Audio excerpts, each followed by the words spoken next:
Selamat malam, saya Stephen Pendiwanomo, kelas 12 IPA 2. Saya akan mempresentasikan tentang materi metabolisme. Enzim adalah biomolekul berupa protein yang berfungsi sebagai katalis dalam suatu reaksi kimia organik. Adapun faktor-faktor yang mempengaruhi kinerja enzim. Yang pertama, suhu, pH, aktivitas, dan inhibitor. Yang keempat, konsentrasi enzim, konsentrasi substrat. Metabolisme adalah seluruh reaksi kimia yang bertujuan untuk mempertahankan kehidupan yang terjadi di dalam suatu organisme. Metabolisme terbagi menjadi dua. Yang pertama, katabolisme. Yang kedua, anabolisme. Katabolisme bertujuan untuk pembongkaran atau penguraian suatu molekul. Sedangkan anabolisme bertujuan untuk penyusunan atau sintesis suatu molekul. Katabolisme terbagi menjadi dua respirasi. Yang pertama, respirasi aerob dan respirasi anaerob. Sedangkan anabolisme terbagi menjadi satu bagian, yaitu fotosintesis. Respirasi aerob terbagi menjadi 4 bagian. Yang pertama, glikolisis, dekarboksilasi oksidatif. Yang ketiga, siklus Krebs. Yang keempat, transport elektron. Respirasi anaerob terbagi menjadi 2 bagian. Yang pertama, fermentasi alkohol. Yang kedua, fermentasi asam laktat. Glukosa diubah menjadi glukosa 6-fosfat disertai pemecahan ATP menjadi ADP. ATP harus dipecah menjadi ADP karena dibutuhkan sumber energi. Glukosa 6-fosfat diubah menjadi fruktosa 6-fosfat. Fruktosa 6-fosfat diubah menjadi fruktosa 1,6 bifosfat disertai pemecahan ATP menjadi ADP. Fruktosa 1,6 bifosfat 6 atom C dipecah menjadi 1 molekul gliseraldehid 3 fosfat atau PGAL 3 atom C dan 1 molekul dihidroksiaseton fosfat atau DHAP 3 atom C. Molekul DHAP diubah menjadi senyawa PGAL sehingga terbentuk 2 molekul PGAL. Molekul PGAL diubah menjadi senyawa 1,3 bifosfoglycerat dengan cara mengikat Pi, fosfat organik. Setiap satu molekul PGAL menghasilkan 1 NADH. 1,3 bifosfoglycerat diubah menjadi 3 fosfoglycerat. Pada reaksi ini dihasilkan ATP sebagai sumber energi. 3 fosfoglycerat diubah menjadi 2 fosfoglycerat. 2 fosfoglycerat diubah menjadi senyawa fosfoenol pirufat PUP. Fosfoenol pirufat diubah menjadi asam pirufat disertai pembentukan ATP.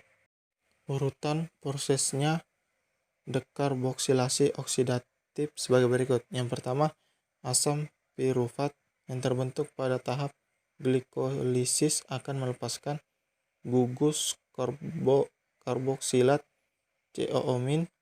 Gugus tersebut akan diubah menjadi CO2. Yang kedua, sisa atom C adalah bentuk CH3COO- akan mentransfer kelebihan elektronnya pada molekul NAD+ menjadi NADH. Untuk CH3COO- akan diubah menjadi asam asetat. Asam asetat akan berikatan dengan koenzim A membentuk asetil koenzim A asetil CoA. Urutan prosesnya siklus Krebs adalah sebagai berikut. Yang pertama, asetil CoA 2 atom C berikatan dengan atom oksaloasetat 4 atom C membentuk asam sitrat 6 atom C. Itulah mengapa siklus Krebs biasa disebut siklus asam sitrat. Yang kedua, asam sitrat diubah menjadi asam isositrat. Yang ketiga, asam isositrat 6 atom C diubah menjadi asam ketoglutarat 5 atom C. Reaksi ini disertai pelepasan CO2 dan pembentukan NADH. Yang keempat, asam ketoglutarat 5 atom C diubah menjadi suksinil KOA yang memiliki 4 atom C. Reaksi ini juga disertai pelepasan CO2 dan pembentukan NADH.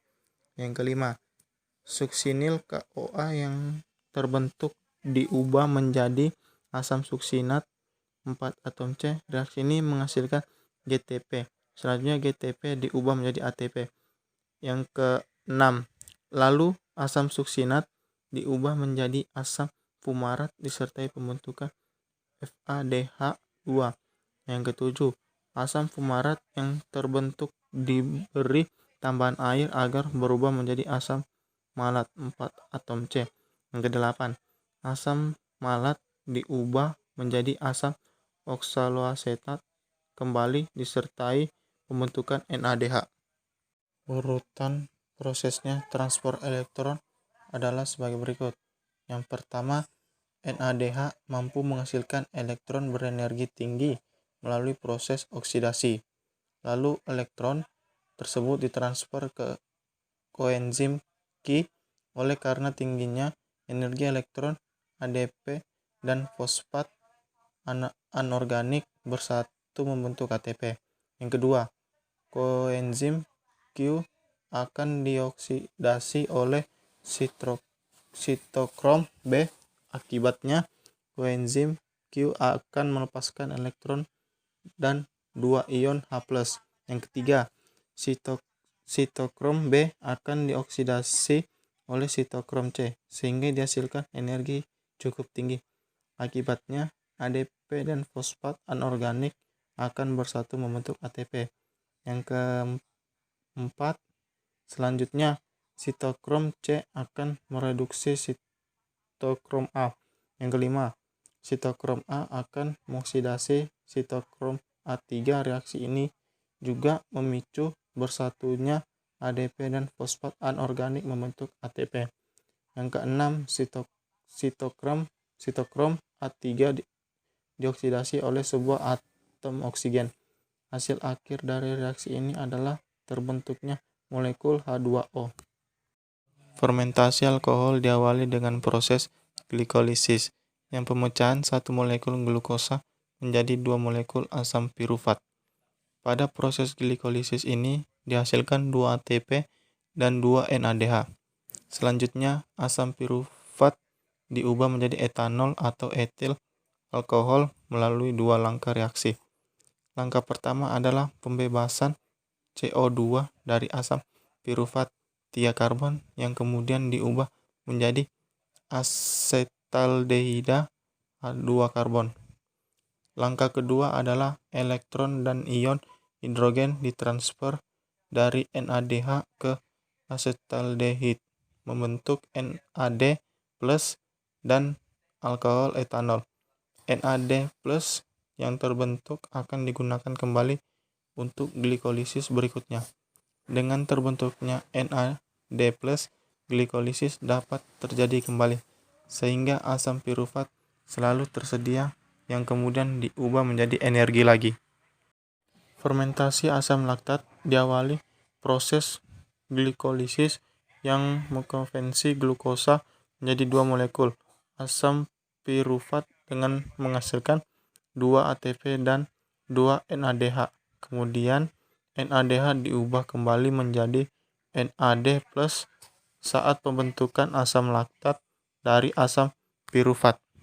Fermentasi asam laktat tidak menghasilkan CO2 dan tidak ada tahap intermediat pembentuk asetaldehid seperti halnya fermentasi alkohol. Fotosintesis reaksi terang diawali dari energi foton yang berasal dari cahaya akan diserap fotosintem 2 atau P680 khususnya cahaya merah biru nila. Selanjutnya energi foton dari cahaya akan memicu P680 untuk melepaskan elektron yang akan ditangkap akseptor primer. Proses pelepasan elektron disebut sebagai fotoeksitasi karena melibatkan cahaya. Akibat eksitasi elektron, P680 mengalami kekosongan elektron yang menyebabkan fotolisis air yang mengubah H2O menjadi hidrogen dan oksigen.